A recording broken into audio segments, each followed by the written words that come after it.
도서를 낭독하고 있죠. 먼저 오늘 도서 내용의 중심 성경 구절이라고 제가 좀 뽑아봤는데 사도행전 16장 31절과 32절 말씀을 같이 한 목소리로 읽겠습니다. 사도행전 16장 31절과 32절입니다.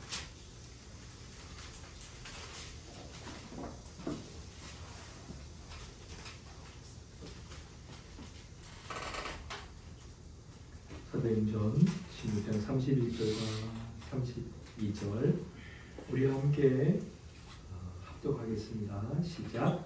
이르되 주 예수를 믿으라. 그리하면 너와 내 집이 구원을 받으리라 하고 주의 말씀을 그 사람과 그 집에 있는 모든 사람에게 전하더라. 아멘. 저희가 7번째 시즌인가요? 8번째 시즌인가요? 철로 역정을 온 가족과 함께 주일에 또 다시 읽기로 했습니다. 지난번까지 철로 역정 2번째 이야기를 읽었는데 다시 철로 역정을 읽고 있습니다. 또 읽어 뭐 이런 생각을 하실 수도 있으실 텐데요. 우리 성경 매년 또 읽고 있잖아요. 네. 자꾸 읽을수록 좋은 거라는 거죠. 네. 우리 좋은 건 우려먹고 또 우려먹잖아요. 네. 그래서 또 읽습니다. 찰스 스펄전 목사님은 철로 역정을 100번 읽으셨다고 하시더라고요. 그래서 그분의 설교에서 이 구원의 교리가 정말 너무 우화적으로 잘 담겨 있는데 목사님의 말씀 증거에서 그렇게 불을 품는 성령의 역사가 많기도 하였구나. 그 중에 이제 일부분 중요한 역할을 하였구나 싶습니다. 그래서 철로 역정 책이고요. 책이 뭐 없으시면 예배당에도 또 빛이 되어 있고 가정에서 찾아보시면 됩니다. 오늘 그래서 제가 사실은 이 서문, 이 존 버닝 목사님의 이 서문이 있거든요. 이 노란색으로 된 걸. 이걸 너무 우리가 오늘 함께 읽고 싶었는데 이걸 좀 나누기도 그렇고 그래서 이거는 가정에서 꼭 읽으셨으면 좋겠어요. 이 서문이 이 존 버닝 목사님의 그 마음에 이분의 이제 생각들이 잘 담겨 있어요. 그래서 여기는 일단 우리 각자 개인적으로 읽는 것으로 하고 1장 오늘 순례자의 커다란 괴로움이라는 제목의 내용을 25페이지에서 40페이지까지 하도록 하겠습니다. 제가 보니까요 2018년 1월 28일 처음으로 한번 했고 그 다음에 2021년 10월 31일 3년 뒤에 또 한 번 했고 제가 이제 책에 날짜를 다 적어놨거든요. 한 날 배역자들 다 적어놨습니다. 여기. 그리고 오늘 이제 2025년 8월 31일 날 다시 하게 되네요. 네.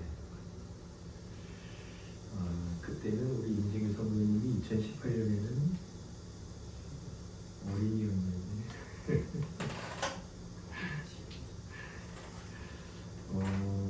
오늘 낭독자들을 불러드리겠습니다. 오늘 큰 목소리를 또박또박 잘 읽어주셔야지 다른 지체들도 잘 들으시고 또 녹음도 잘 돼서 필요한 분들은 주님께서 듣게 하시겠죠. 우리 임재 성도님이 안내도 잘 보셔서 마이크도 잘 세팅을 해주셨는데 해설은 정지용 목사가 하고요. 크리스천은 장양우 성도님입니다. 전도자 이명수 집사님입니다. 임진규 선생님 감사해요. 박수 소리. 옹고집 김남희 사모님입니다. 유순한 정그린 성도님입니다. 헬프 임진규 성도님입니다.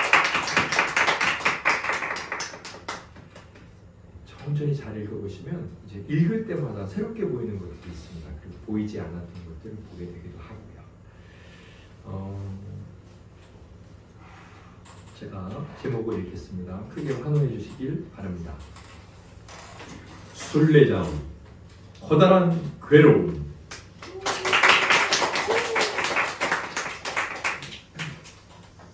세상의 광야를 헤매다가 동굴이 있는 곳에 이르렀다.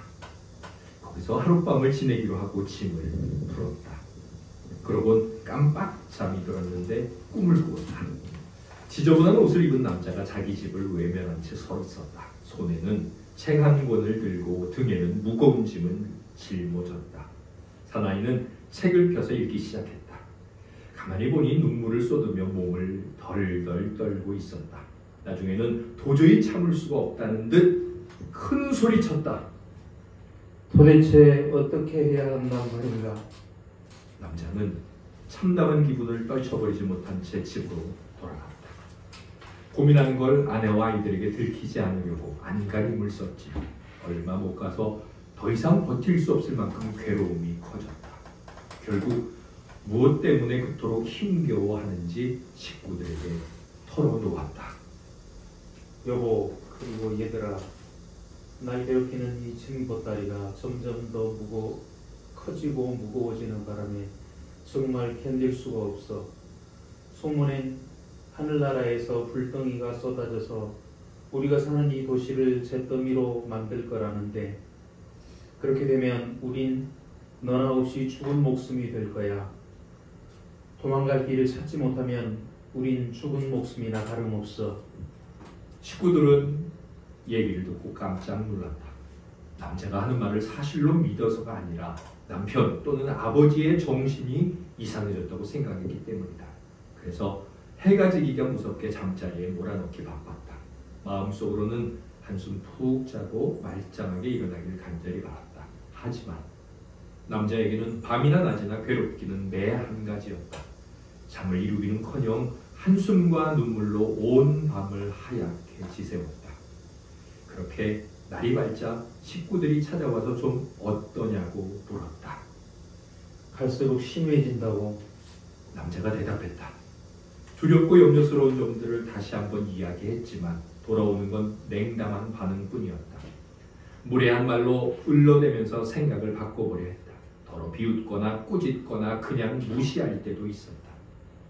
어쩔 수 없이 남자는 방에 들어 박혀서 식구들을 불쌍히 여기며 간구하기 시작했다. 참담한 마음을 달래줄 무언가를 두루 찾았다. 혼자 벌판을 헤매는 일이 잦아졌다. 책을 읽고 기도를 드리기도 했다. 얼마나 오랜 세월을 그렇게 보냈는지 모른다. 그러던 어느 날 남자는 여느 때와 마찬가지로 들판을 걸으며 책을 읽고 있었다. 마음이 말할 수 없이 괴로웠다. 글을 읽던 사나이는 예전에 그랬던 것처럼 갑자기 큰 소리로 울부짖었다. 어떻게 해야 구원을 얻을 수 있단 말인가? 어디 도망칠 구멍이 없는지 이리저리 살피는 걸 한눈에 알 수 있었다. 하지만 어디로 가야 할지 몰라서 제자리에 멍하니 서 있을 따름이었다.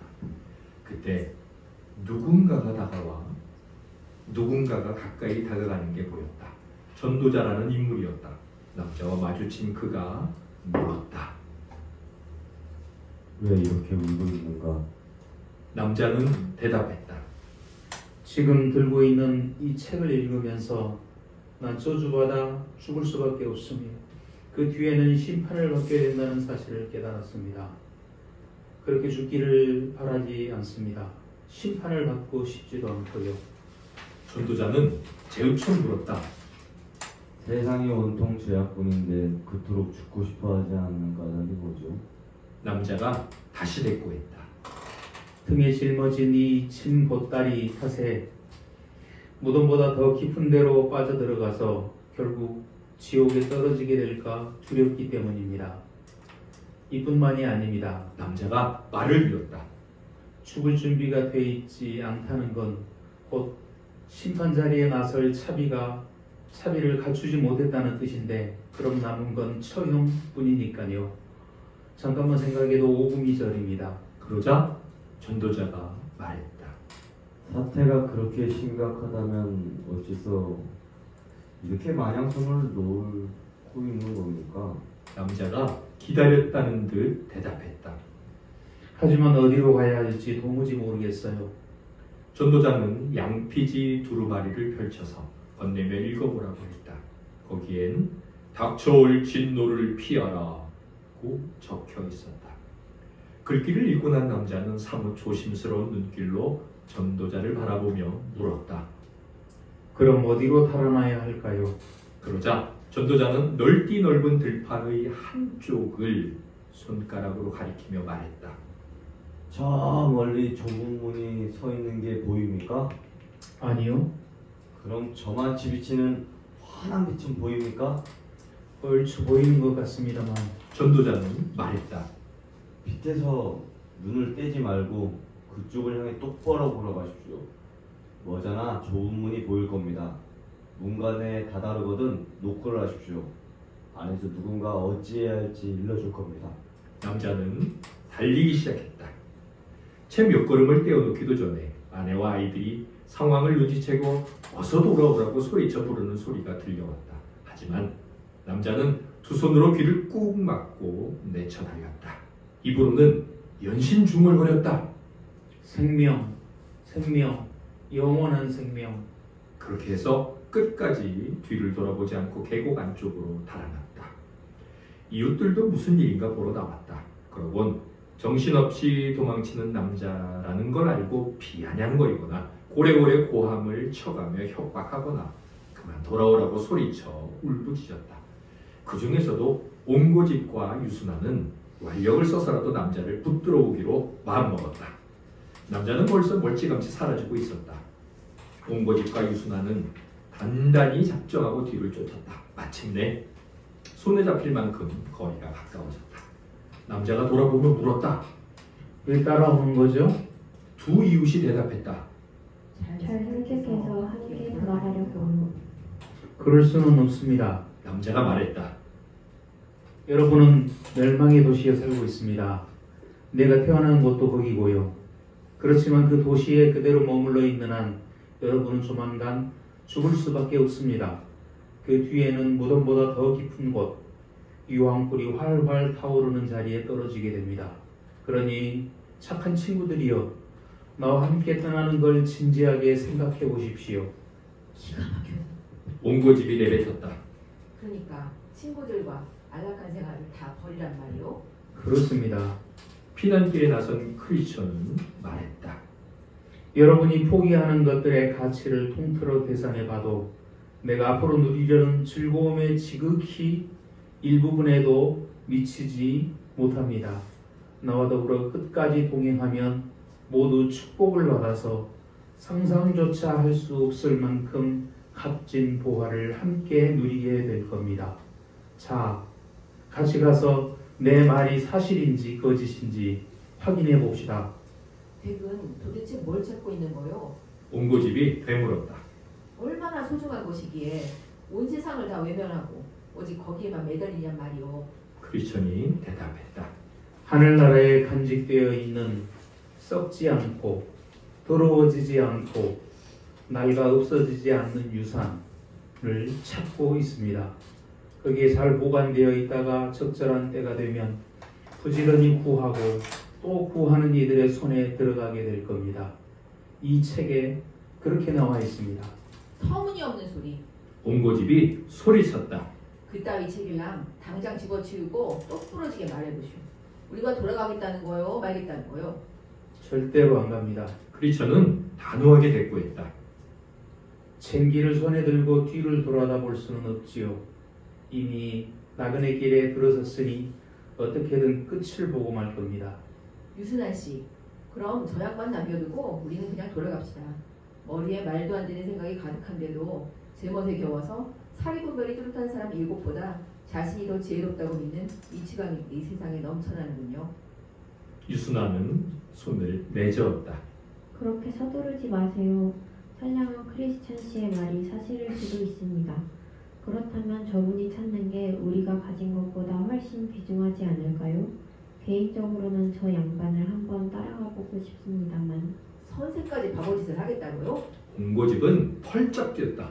제발 내 말을 듣고 돌아갑시다. 이 얼빠진 친구가 어디로 데려갈지 모릅니다. 어서 갑시다. 가자고요. 댁이라도 현명하게 처신해야 할 건 아닙니까? 옹고집 씨의 얘기에 넘어가지 마세요. 크리스천이 붙들었다. 유순환 씨, 어디 부디 동행이 되어주세요. 이미 말씀드린 것처럼 얻을 게 많습니다. 그 밖에도 영광스러운 일들이 수없이 기다리고 있어요. 미심쩍으면 이 책을 읽어보세요. 글쓴이가 내용을 피로 증명했으니 이보다 더 믿음직스러운 책이 또 어디에 있겠습니까? 원고집시 유순환은 어렵게 입을 열었다. 결심했습니다. 저분과 함께 가기로요. 끝까지 운명을 같이 할 겁니다. 그러곤 잠시 무언가를 생각하더니 크리스천을 돌아보며 물었다. 그런데 길은 잘 알고 있는 거죠? 전도자라는 분이 방향을 짚어주었지요. 크리스천이 말했다. 바로 저 앞에 있는 좁은 문까지 될 수 있는 대로 서둘러 가라고 하더군요. 일단 거기에 도착하기만 하면 다음에 어디로 갈지 안내받을 수 있을 거랍니다. 그럼 됐어요. 착한 양반, 어서 갑시다. 둘은 나란히 길을 떠났다. 그럼 나 혼자 돌아갈 수밖에. 옹고집이 말했다. 넉넉한 친구들을 따라서 엉뚱한 길을 헤맬 수는 없지. 옹고집은 멸망의 도시로 돌아갔다. 크리스천과 유순환은 골짜기 한복판을 함께 오르며 사이좋게 이야기를 나누었다. 둘의 이야기는 끝없이 이어졌다. 함께 가자는 말에 귀 기울여져서 얼마나 기쁜지 모르겠어요. 크리스천이 말했다. 옹고집 씨가 그렇게 허겁지겁 멸망의 도시로 돌아가는 걸 보고 정말 놀랐어요. 눈에 보이지 않는 존재의 세력과 그 두려움을 나만큼 절감했더라면 동행하자는 요청을 끝내 뿌리치지는 못했을 거예요. 자, 크리스천 씨, 이제 우리 둘뿐이니 좀 더 자세히 말씀해 보십시오. 지금 가는 곳에 도착하면 얼마나 멋진 일들이 기다리고 있을까요?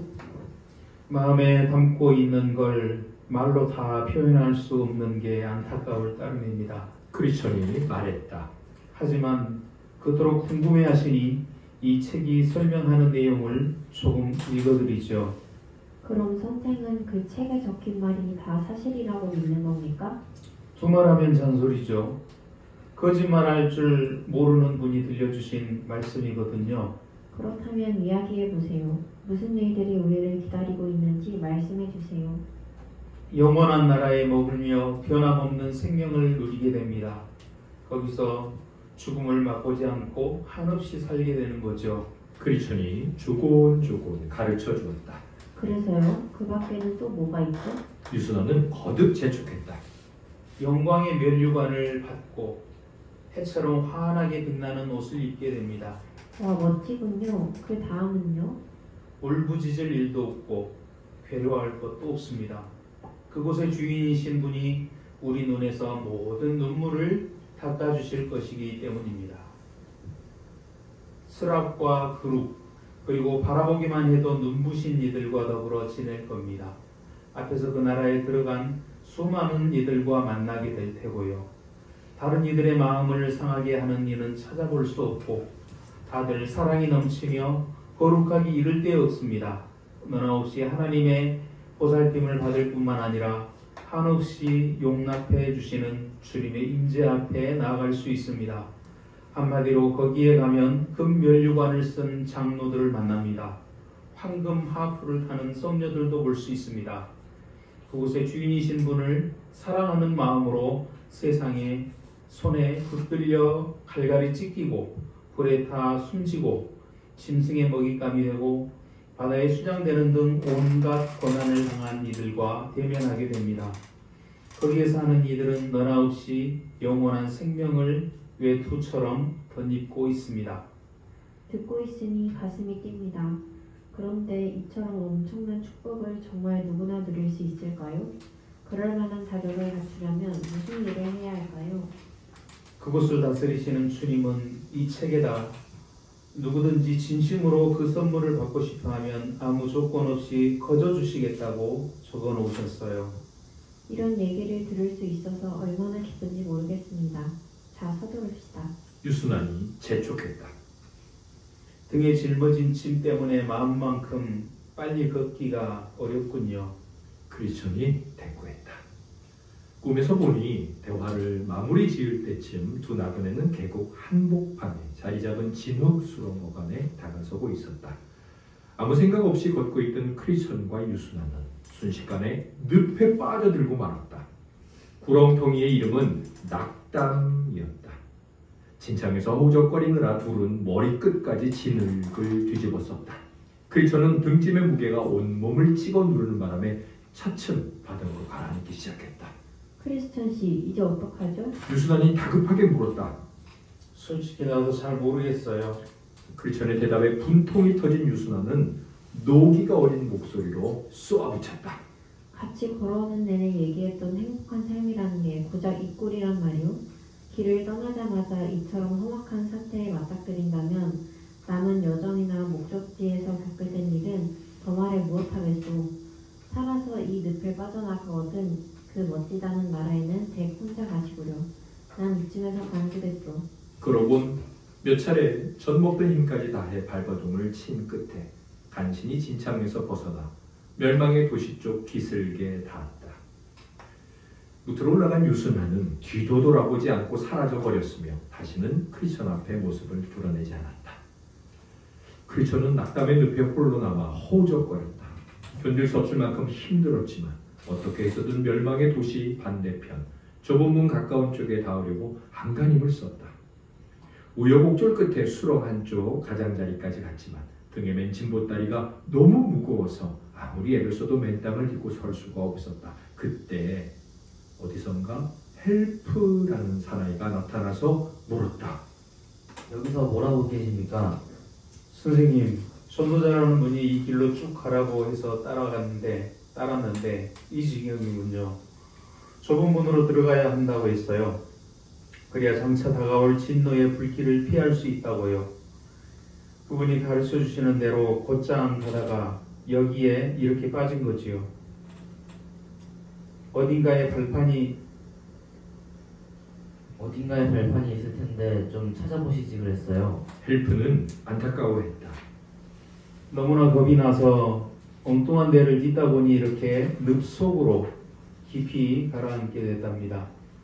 손을 이쪽으로 뻗으세요. 헬프가 말했다. 그러곤 크리스천이 내미는 손을 꽉 붙잡고 끌어내서 단단한 땅에 세우더니 부디 조심해서 가던 길을 가라고 했다. 크리스천은 수렁에서 건져준 사나이에게 다가가서 물어보았다. 선생님, 이 늪은 멸망의 도시와 좁은 문 사이를 가로지르고 있습니다. 누구라도 나서서 이 구렁텅이를 메워버리면 나그네들이 안전하게 오갈 수 있을 텐데 어째서 그냥 버려두는 거지요? 이 늪은 묻어버릴 수도 달리 손을 볼 수도 없답니다. 헬프가 대답했다. 여기는 죄의식에서 비롯된 온갖 거품과 찌꺼기들이 밀려드는 바닥 중의 바닥이거든요. 그래서 낙담의 늪이라고 부르는 겁니다. 죄인이 스스로 자신의 절망적인 형편을 깨닫는 순간 심령에서 솟구친 회의와 두려움, 맥 빠지게 만드는 걱정, 근심 따위가 갖가지 끔찍한 괴로운 생각들과 함께 뒤엉켜 이 늪에 보입니다.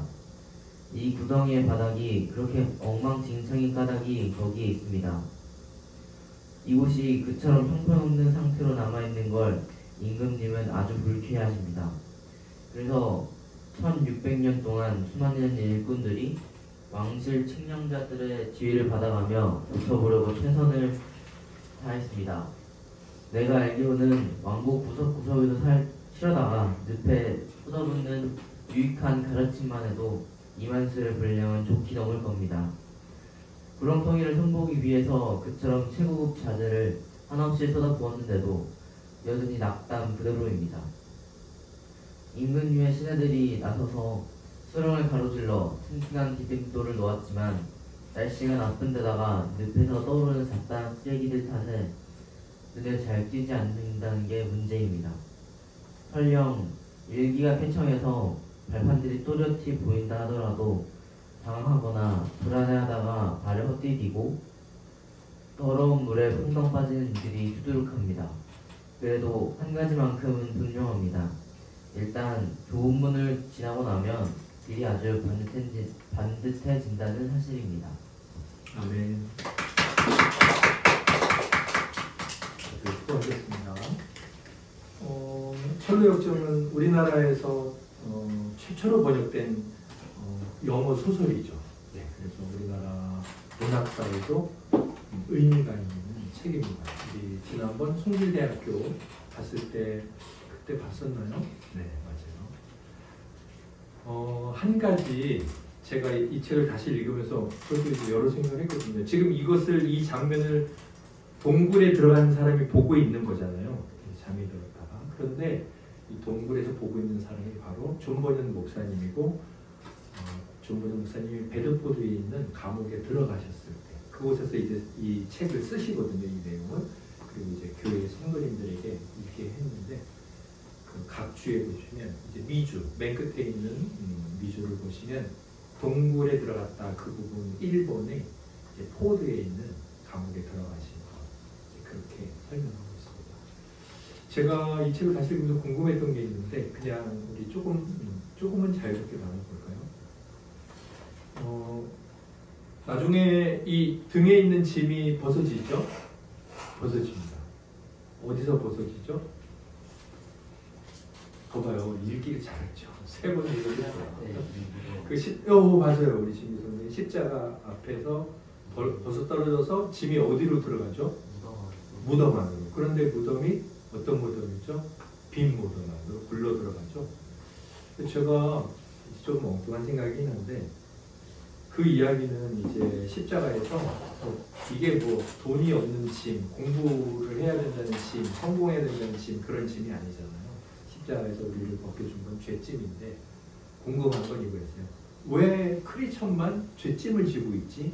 그림에서나 이야기에서 아니면 왜 이 짐을 지고 있다는 걸 다른 사람들에게 표현하지 않았을까?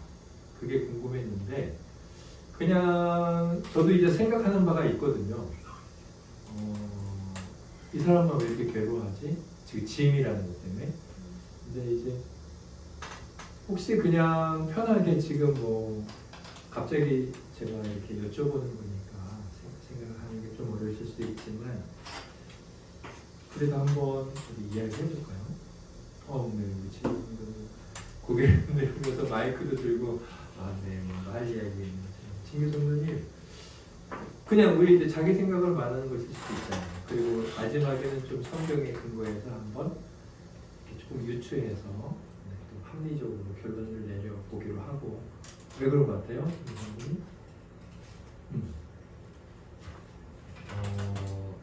그 크리스천이 이제 나중에 만나는 지금 그렇고 나중에 만나는 인물들이 대충 두 부분으로 나눠지는 것 같아요. 한 개는 크리스천에게 도움을 주거나 아니면 크리스천에게 좀 힘들게 하는 사람들이 나오잖아요.